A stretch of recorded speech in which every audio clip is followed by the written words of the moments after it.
Après cette précieuse intervention venue du Japon de M. Brody, maintenant nous passons à un intervenant autrichien de grande qualité. Il est doctorat en droit, il aborde le problème central de la manière dont il convient de traiter ou de procéder face à des normes juridiques injustes. Mais pour le citoyen ordinaire, comme moi, comme nous, il ne peut y avoir de normes juridiques injustes. Ce serait pour nous comme un Père Noël maléfique. C'est pourquoi il ne lui est jamais venu à l'esprit que de telles injustices puissent porter atteinte à notre dignité, à notre personnalité. Mais c'est précisément là une erreur générale. Et c'est contre cette dangereuse erreur que le docteur Joris Michael Brunner va maintenant afficher ses six thèses et montrer des issues à ce dilemme souvent méconnu.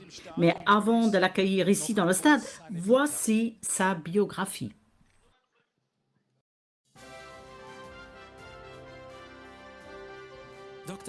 Maître Michael Brunner a obtenu son doctorat en 1990 après des études de droit et ensuite travaillé pendant 11 ans comme avocat indépendant à Vienne. Depuis mars 2020, il est un critique actif des mesures Covid. Il dispose des recours auprès de la Cour constitutionnelle contre les mesures Covid. Il prend la parole lors des manifestations, publie des vidéos, etc. Voici maintenant un aperçu de sa carrière politique. Octobre 2020, Fondation 2, avocat pour les droits fondamentaux, avocat pour le dévoilement, à Vienne. Février 2021, fondation du parti politique MFG, Hommes, Libertés et Droits fondamentaux. À partir de l'automne 2021, entrée de son parti au Parlement régional de Haute-Autriche, succès électoraux lors des élections municipales en Haute-Autriche, en Basse-Autriche et au Tyrol. Automne 2022, candidat MFG à l'élection présidentielle de l'automne. Il s'est positionné comme opposant à l'establishment politique. Juillet 2023, membre fondateur de l'International Attorneys of Law, IAL, une association internationale qui s'occupe de la législation dans le monde entier. Novembre 2023, départ à la retraite en tant qu'avocat actif. À partir de 2023, diverses activités de conférences et poursuites d'activités juridiques en tant que conseiller, etc. Maître Brunner parle aujourd'hui de la dignité de l'homme et la mesure du droit. Tout le reste est injuste. Merci que j'ai le droit de parler devant tellement de personnes. Merci, bienvenue à tous. Merci que j'ai le droit de parler de ce sujet si important, de la qualification de loi injuste, de donner ma contribution aujourd'hui. La dignité de l'homme et la mesure du droit. La dignité de l'homme doit être la mesure du droit, sinon le droit est injuste. Le droit et la justice ne sont pas des termes synonymes. Le droit n'est pas forcément justice. La justice n'est pas forcément droit. Le droit sans justice, pourtant, est injuste. La justice est toujours la justice. Qu'est-ce que c'est la justice dans un sens juridique? La justice, c'est une connaissance de l'esprit de traiter quelque chose de manière égale, de traiter de choses différentes de manière inégale, d'agir de telle manière que les actions peuvent être tes propres exemples et actions peuvent être rendues globales pour tout le monde. Parce que, comme dit Immanuel Kant, parce qu'il n'y a pas de paix sans justice, pas de paix sans égalification des intérêts, égalisation. Si le droit était justice et s'il n'y avait pas de loi injuste, alors ma conférence serait en gros déjà terminée. La réalité, pourtant, nous apprend quelque chose de différent. Elle nous apprend que depuis des années, ce n'est pas la pratique, ni dans le domaine juridique, ni dans le domaine politique. Normes des lois qui sont contre le droit. Elles sont mises en pratique par le pouvoir exécutif et mises en pratique aussi par le pouvoir juridique. Et on doit les suivre. Le citoyen est obligé de suivre même des lois injustes, de correspondre à ces lois. La question centrale autour de laquelle je tourne depuis de nombreux mois, je ne peux présenter qu'une toute petite partie de mon travail, c'est la qualification juridique de normes juridiques injustes et ses conséquences. En partant de cette qualification, si le droit est juste ou injuste, pour moi, la dignité de l'homme, ça c'est la base. Ça, c'est le principe fondamental. C'est la norme d'un État de droit civilisé qui est autant ancré dans la Constitution que dans autre chose, je n'ai pas entendu. Tout le droit part du peuple. La liberté et la justice sont la base de la démocratie. Si le peuple délègue son pouvoir, néanmoins, le peuple reste le souverain et responsable. Les représentants sont responsables devant le peuple. La démocratie, toutes les structures civiles, la démocratie n'existe que si elle correspond à la volonté du peuple. Le droit contre le peuple ou des lois contre le droit ne sont jamais du droit et elles ne sont pas portées par la volonté du peuple. Le peuple est le souverain. Il a le droit, il n'a pas donné le droit des représentants afin que ces représentants fassent du droit et des lois pour eux-mêmes ou du droit contre le peuple. Le droit le représentant doit se tenir à ses principes et doit être rendu responsable.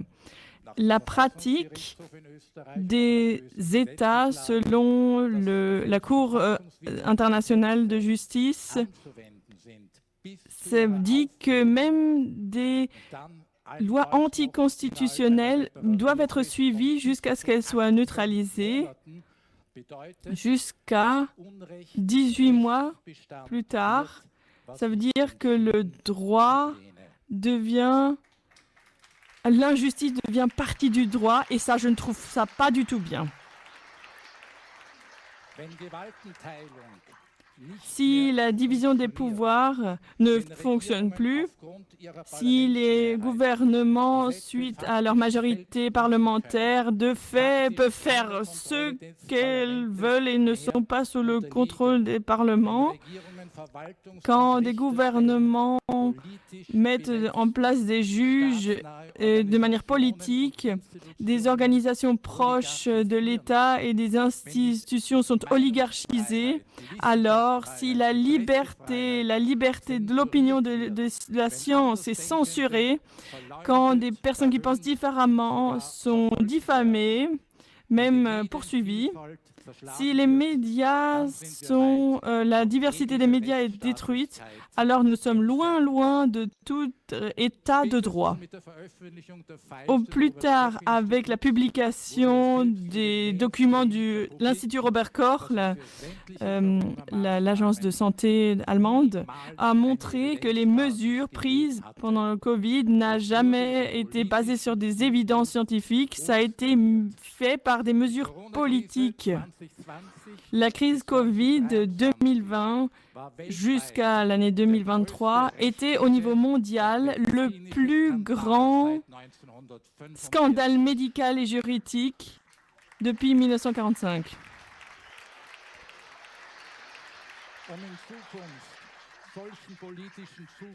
Et à l'avenir, pour enlever l'efficacité de cela, il faut que l'injustice ne soit plus reconnue comme droit. Celui qui y participe doit être rendu responsable. la dignité de l'homme. Je cite ici Thomas d'Aquin.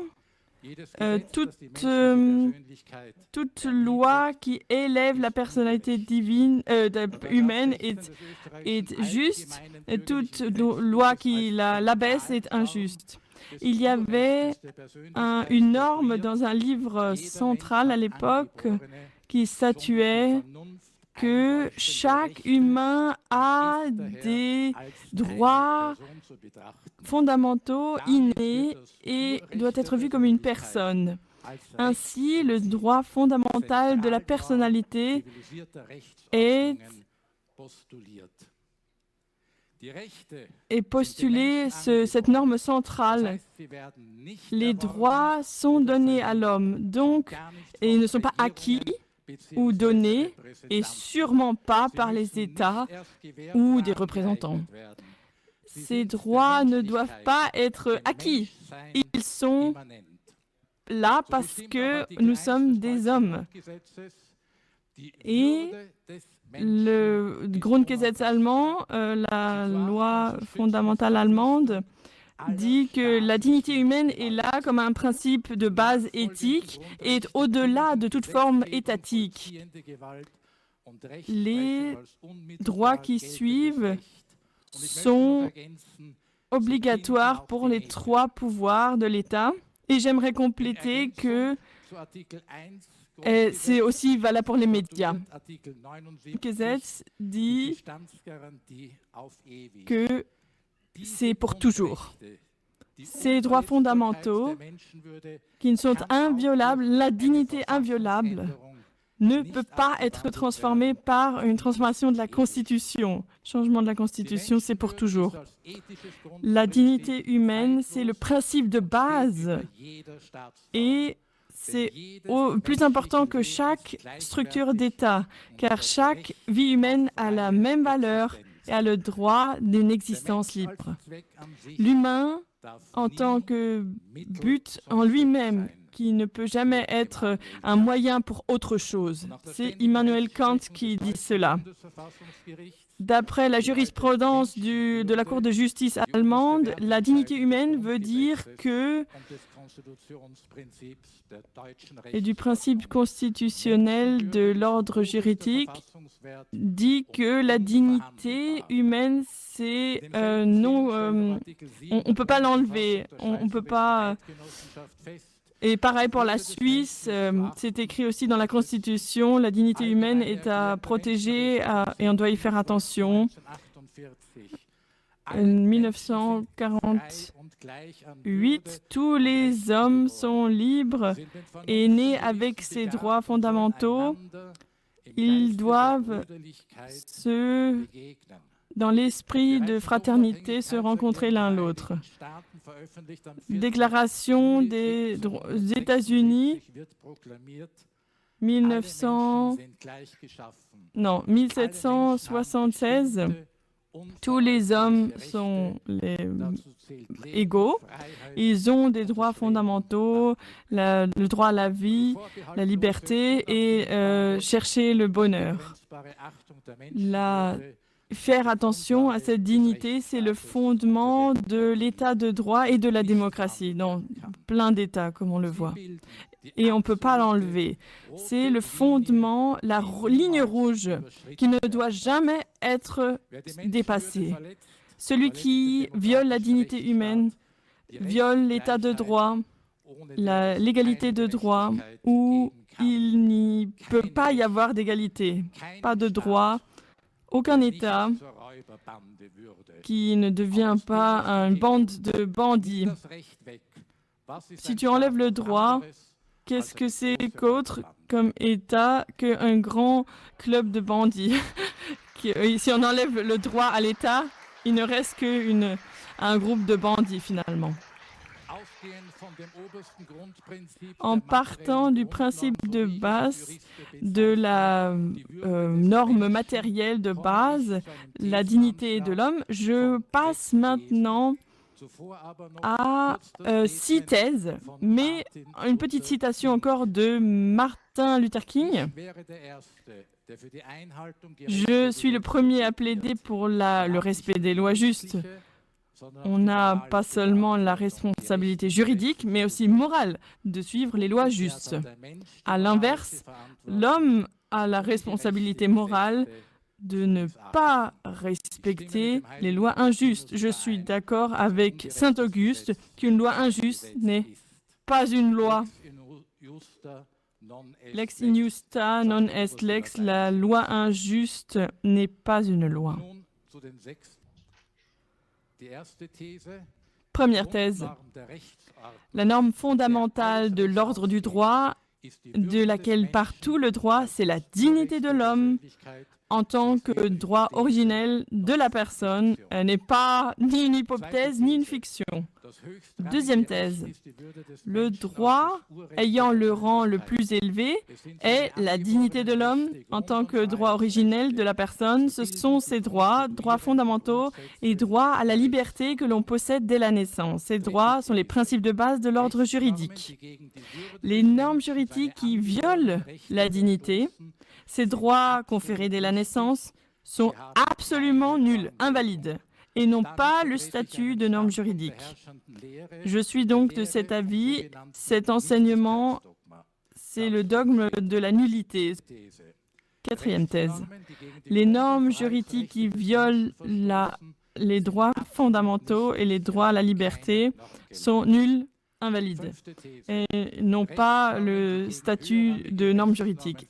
Thèse numéro 5. Les normes juridiques qui violent une norme juridique ayant un rang plus élevé sont nulles, n'ont pas le statut de norme juridique. Thèse numéro 6. Le droit d'un rang plus élevé brise le droit d'un rang plus bas avec l'effet suivant. La norme plus basse est strictement nulle. Le droit d'un rang plus bas ne peut pas briser le droit d'un rang plus élevé. Donc, je peux, avec cette dignité fondamentale, je peux avoir des arguments autant philosophiques que juridiques.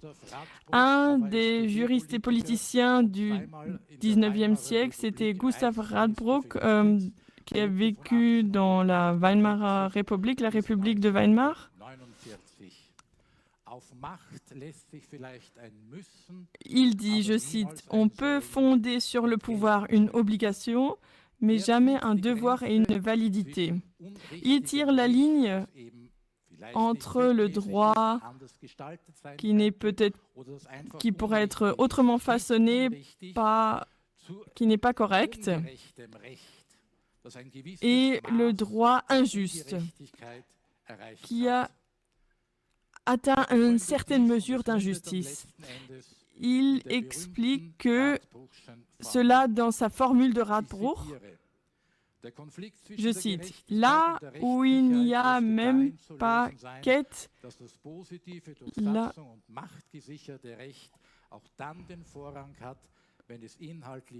alors, es sei denn, dass der Widerspruch des positiven Rechtes zur Gerechtigkeit ein so unerträgliches Maß erreicht, si cette contradiction atteint une mesure tellement grande que la loi doit être considérée comme injuste. Il est impossible de tirer une ligne plus distincte entre et loi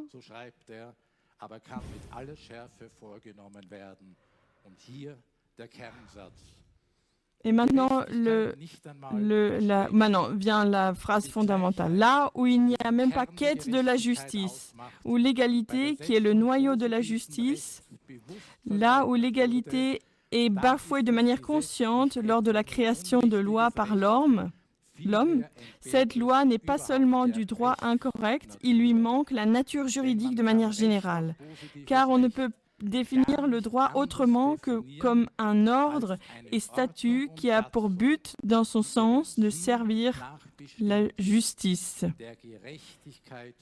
De servir la justice.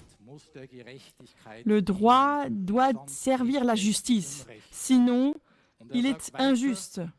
Et il dit plus loin, où donc on ne cherche même pas la justice, les ordres ainsi créés ne peuvent être que des revendications de pouvoir, jamais des règles juridiques. La loi donc qui dénie à certaines personnes les droits de l'homme n'est pas une règle juridique.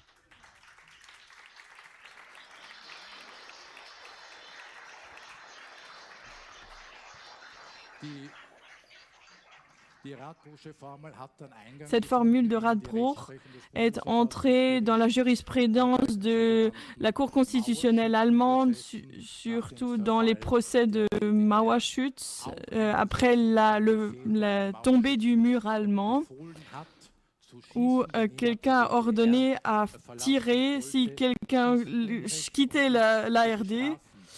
Et c'est quelque chose d'injuste. Et on vient maintenant à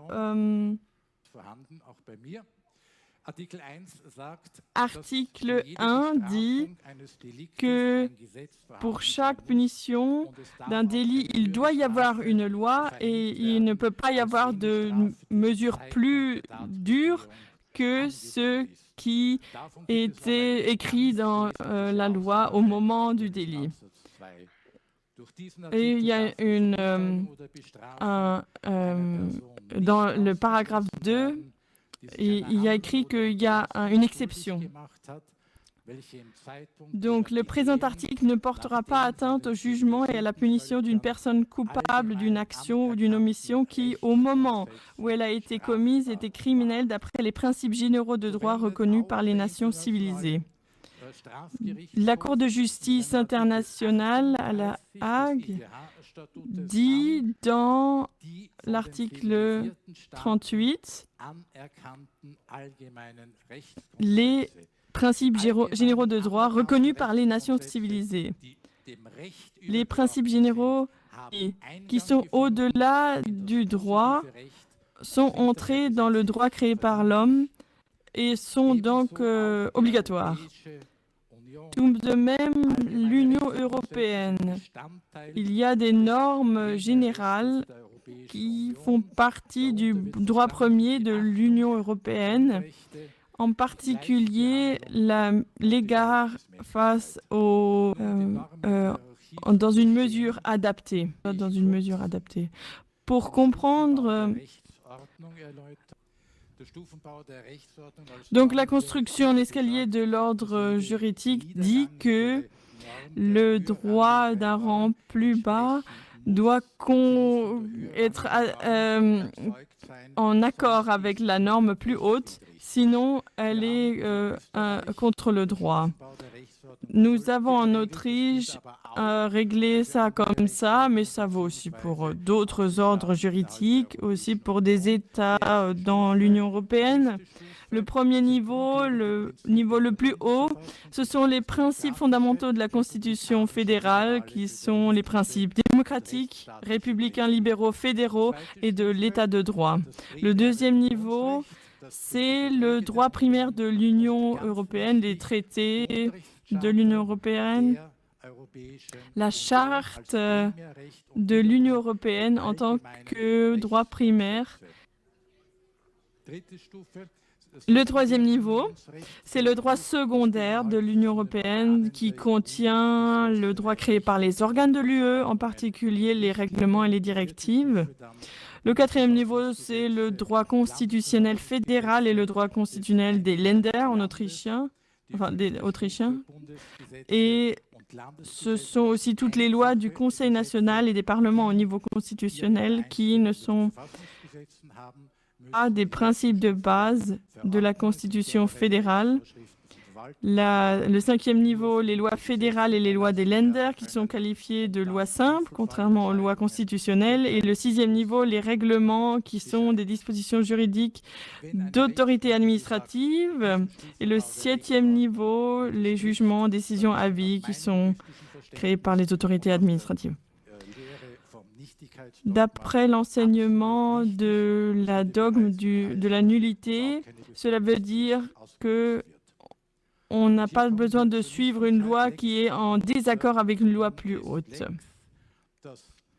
Lex injusta non est lex, ça veut dire la loi injuste n'est pas une loi.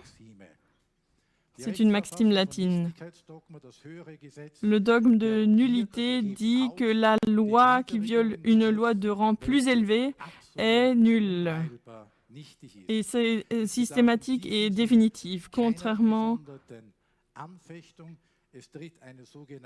C'est tout de suite... Il y a un effet eo ipse. Et contrairement à ça, il y a un enseignement du calcul des fautes qui est aussi commun et ancré dans le droit. Là, c'est que malgré l'illégalité de certaines normes, elles restent contraignantes jusqu'à ce qu'elles soient annulées par une instance publique autorisée. C'est avec par rapport à ça, c'est pas en accord avec cet escalier dont on a parlé tout à l'heure, cette opinion-là, cette vue. Un contrat qui viole un interdit juridique ou qui enfreint les bonnes mœurs est nul.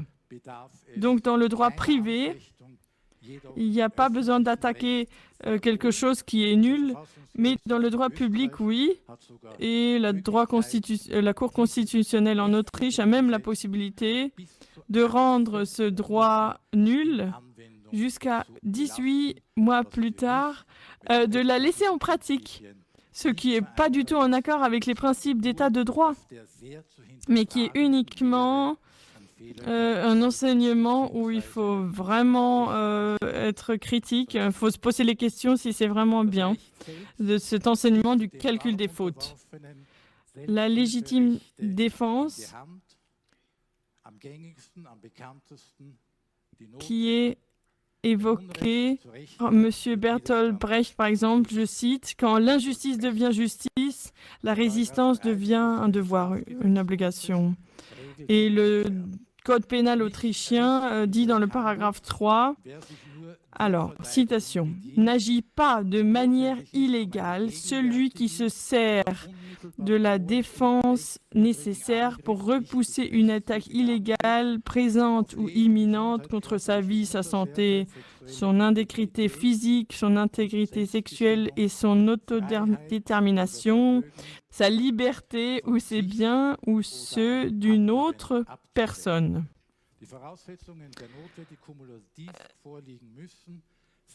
Ce dont il y a besoin, c'est qu'il faut se défendre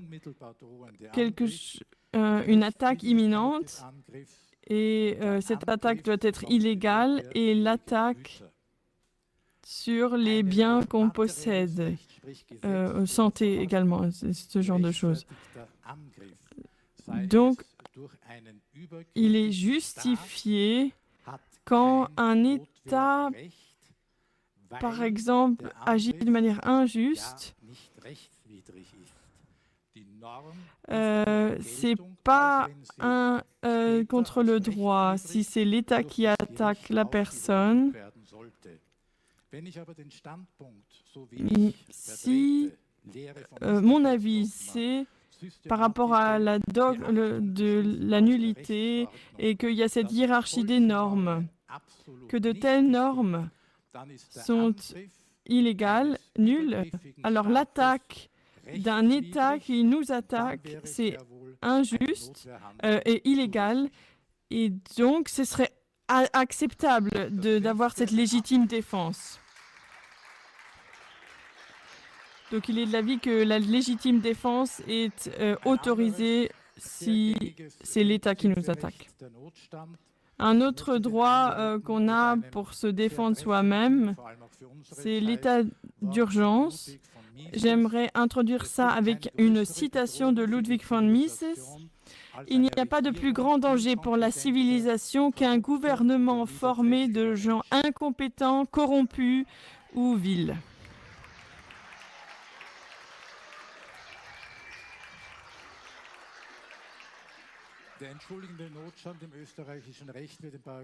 Dans le droit autrichien, on peut lire dans le code pénal, paragraphe 10, c'est semblable dans les autres pays.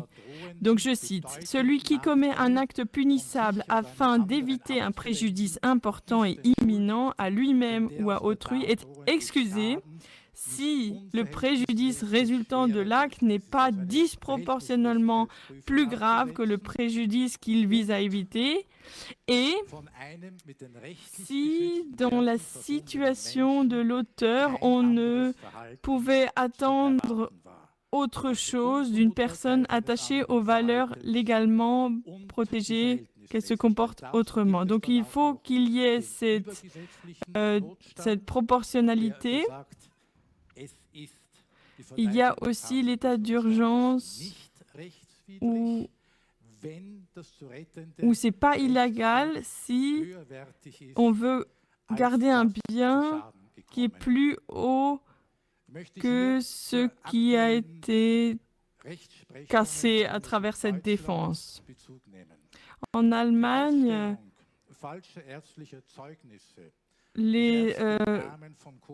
quand les médecins, pendant la crise du Covid, ont fait de fausses attestations, même si on admettait que de telles lois Covid ne sont pas nulles dès le début, sont une action en état d'urgence. Je pense que c'est une action en état d'urgence et que c'est donc excusé.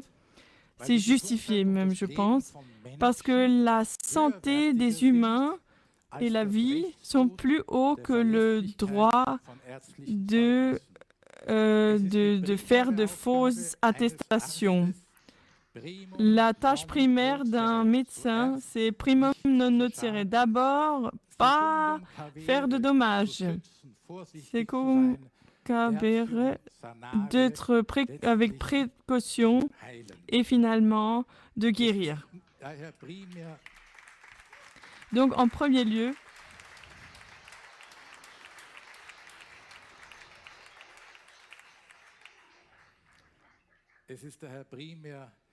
d'ailleurs, en premier lieu, on doit comprendre que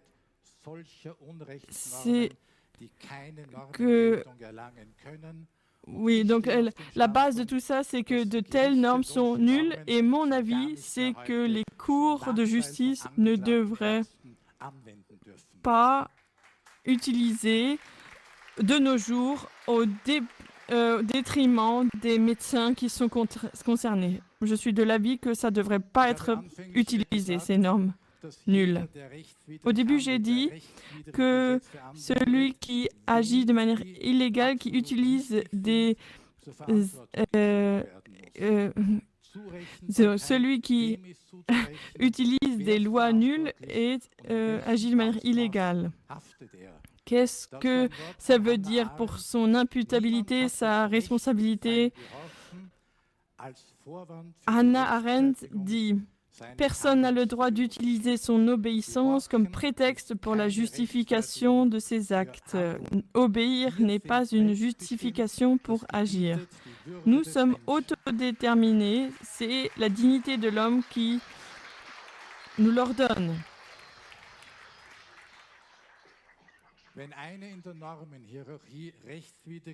Si dans la hiérarchie des normes, il y a une norme nulle, alors elle ne fait pas partie de toute la structure du droit, elle ne doit pas être suivie, ça ne doit être utilisé ni par les cours de justice, ni par l'administration. Cela veut dire qu'elles agissent, ces instances agissent sans fondement juridique, donc contre le principe de légalité. Et ces organes,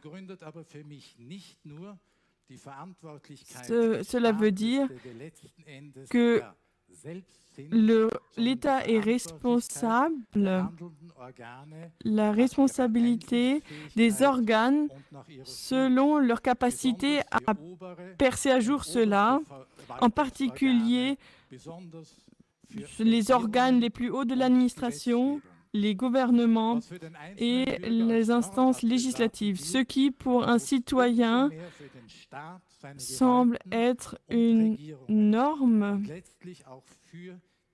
doit être aussi le cas pour l'État et ses organes qui agissent. Personne ne peut...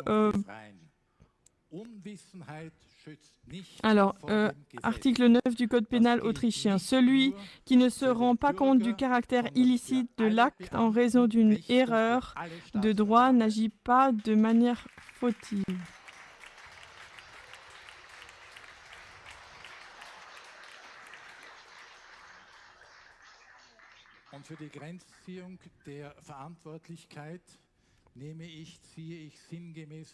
Pour voir cette responsabilité, je vais un peu dire librement ce qui est écrit dans ce paragraphe 9, le paragraphe de l'erreur de droit. Donc, si on ne reconnaît pas son caractère illicite, on ne peut pas reprocher cette erreur. Il y a sûrement des organes qui, on ne pourra pas les critiquer, s'ils n'ont pas interprété les droits fondamentaux tout comme le juriste le ferait. Puis il y a écrit doit être reproché lorsque l'injustice était facilement reconnaissable pour l'auteur de l'infraction.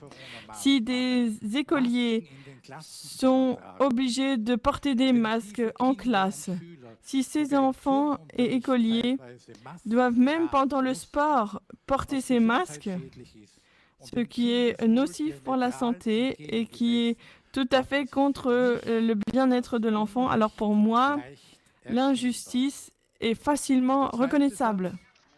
Et la deuxième phrase, ou si l'auteur de l'infraction n'a pas pris connaissance des dispositions pertinentes alors qu'il y était tenu par sa profession, son emploi ou toute autre circonstance. J'attends de chaque du personnel de l'administration qu'il s'intéresse pour ces lois de manière plus profonde, s'oppose à ces lois s'il a l'impression que ce n'est pas bien. Si l'erreur est imputable à l'auteur, celui-ci encourt, s'il agit intentionnellement, la peine prévue pour l'infraction intentionnelle. L'État, donc, ne peut pas dire qu'il ne savait pas parce que les normes qu'il a créées lui-même sont connues par lui-même et doivent être connues par lui-même. Il s'agit donc des personnes qui agissent pour l'État, qui, dans leurs fonctions,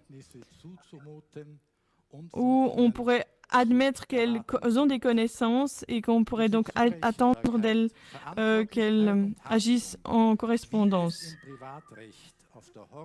Comme dans le droit privé, au niveau horizontal, entre les personnes privées, et c'est tout à fait logique, il faut que ça soit valable aussi dans le droit public au niveau vertical. Ainsi seulement, par la responsabilisation de tous les acteurs qui agissent, un système va être là qui protège les droits fondamentaux, qui est basé sur la détermination de chacun. Celui qui ne peut pas être rendu responsable, il ne va pas se sentir responsable. Celui qui a reconnu celui qui reconnaît sa responsabilité, il va en faire un devoir pour soi-même. Il va agir de sorte. Un droit fondamental qui devrait être logique d'après ma compréhension juridique, mais qui, dans le catalogue des droits fondamentaux, devrait être intégré, c'est en particulier pour la politique et la jurisprudence. Donc, ça, c'est une citation. L'homme n'est pas fait pour le droit, mais le droit doit être fait pour l'homme. L'homme n'est pas le serviteur de l'État. L'homme est l'inventeur de l'État. Et l'État doit servir l'inventeur et jamais l'inverse.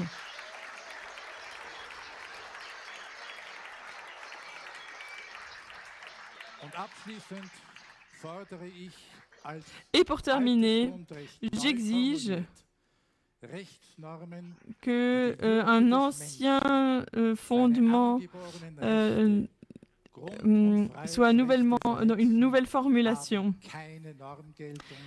Les normes juridiques qui violent la dignité de l'homme, ses droits fondamentaux et droits à la liberté innée, n'ont pas la validité d'une norme et sont totalement nuls. Personne n'est obligé de les suivre et personne n'a le droit de contraindre d'autres à la suivre. Nous n'allons ainsi plus jamais avoir un deuxième Covid. Nous pourrons empêcher cela. Merci beaucoup.